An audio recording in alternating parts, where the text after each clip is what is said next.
This is ChatGPT, and it's an incredibly powerful AI that you can use to master Italian. In this video, I'm going to show you 5 more ways that you can use this to do things like practice conversations you might have in restaurants, as well as expand your vocabulary. Now, in order to do this, I've tested over 100 prompts with my students in live Italian lessons, so I'm certain that these are the best ways for you to use AI to level up your Italian. Let's get started.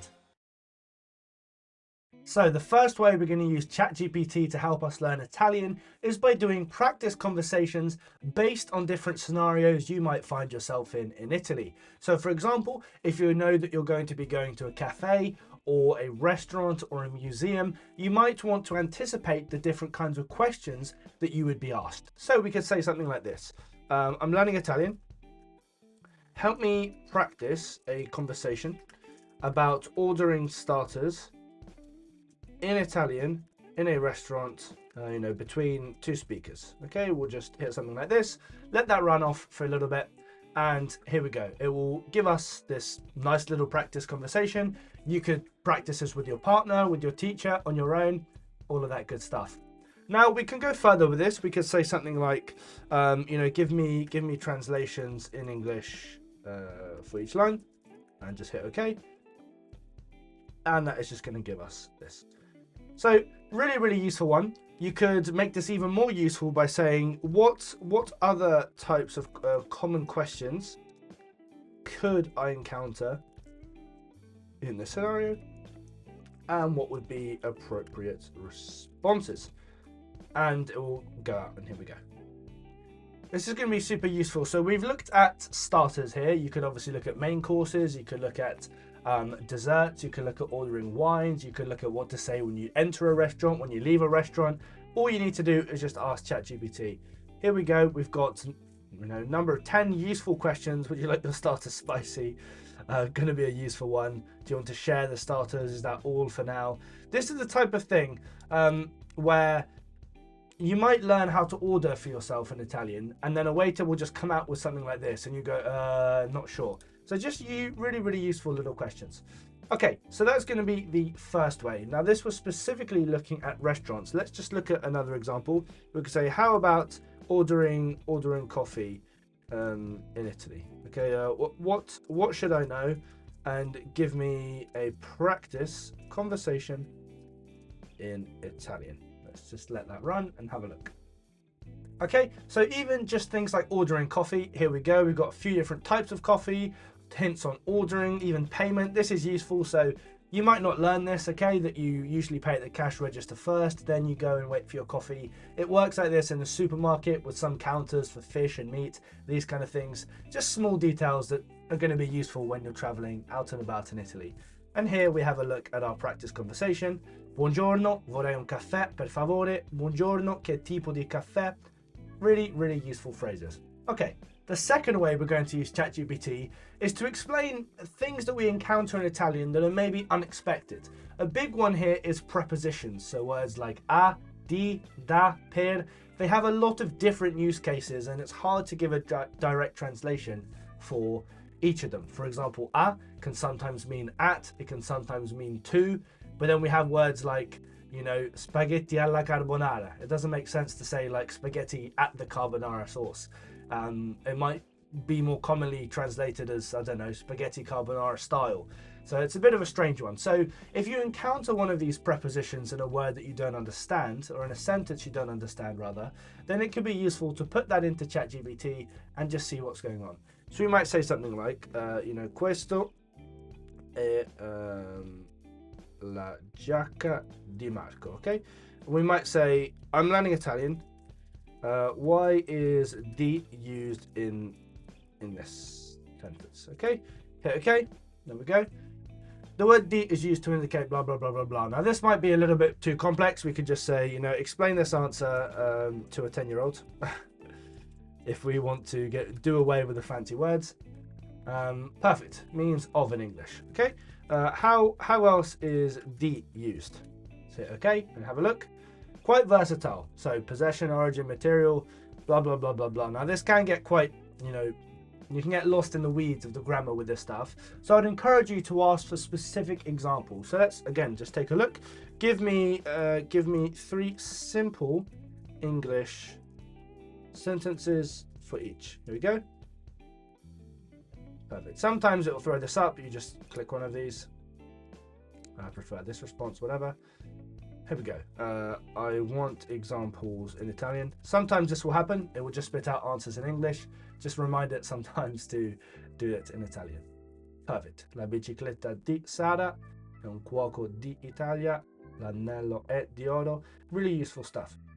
So on top of this, you could look at differences between articulated prepositions. If you don't know what that is, this is when you have a and you also have something like alla, al, allo. So you could say, for example, what is the difference, or the difference between a and alla in Italian? Give examples in Italian. Here we go. Let's let that run. Okay, both prepositions again. To, at, vado a scuola, and here we go. Vado alla stazione, sono alla festa. Okay, so the difference between a and alla, we can see a, we have sentences like vado a scuola, sono a casa, and also vado alla stazione, sono alla festa. We can see it's the combination of a and the definite article la, meaning to the or at the. And again, if you had a sentence like, I saw this sentence, we could say, vado alla biblioteca. There we go. We could say, I was expecting it to be a. Why is it alla? Okay. And here we go. This is a really, really common one to struggle with at the beginning of your Italian journey. And this can be really useful to just demystify everything that's going on. So that's the second way we've looked at. Okay, the third way we're going to use this is really if you've got a trip planned or even better booked to go to a specific part of Italy. And we're going to ask ChatGPT for regional customs or local dialect or things like this. So we could say, I'm planning a trip to, I don't know, rural northern Italy. What are some, regional words or customs I should be familiar with before going as a beginner Italian speaker? Here we go. Let's hit OK. And it's going to have a think. Okay, obviously this is some really, really common Italian stuff and not specifically linked to that region. But okay, this is quite useful. Many shops close in the afternoon. You might not have known that. But you could say a bit more specifically. How about if I'm going specifically to Milan? What should I know? Okay. Politeness. This is really, really useful. Again, not specific to that northern region, but we can refine it a little bit here. Here, again, Duomo, referring to the Milanese cathedral. So this might not be a word that you've otherwise encountered before in Italian. Hopefully you do. If you're going to Milan, you know what this is, but this can be useful. Okay. Now, Milan is pretty standard. You might not get any wacky things, but yeah, there we go. Leonardo da Vinci's masterpieces in Milan. We could say something like, what if I'm going to Naples? What should I know? Small things like this. So I just suggest you put in the specific city or area you're going to. You might learn some new details. You might learn about local dishes. You might learn about specific things to say. It could just be a really useful way to enhance your trip. Okay, you probably know a lot of these different things. Here we go. Here, scugnizzo. Okay, not a word I've ever seen. Chi non risica non rosica. There we go. So we learn something new. Okay, so use this if you're going to a specific region in Italy. Okay, next, fourth way, kind of linked to the previous one, is just simply to learn do's and don'ts in Italy. So, I'm going to Italy as a beginner Italian student. What are some do's and don'ts? Should be don'ts in different parts of Italy. Obviously, if you're going to a specific region, like we saw before, just put that name in here. So, start with greetings. Okay, can you give more Italian examples? Okay, let's give that here. Don't assume everyone will speak English. Don't use a gondola; they're expensive. don't speak loudly.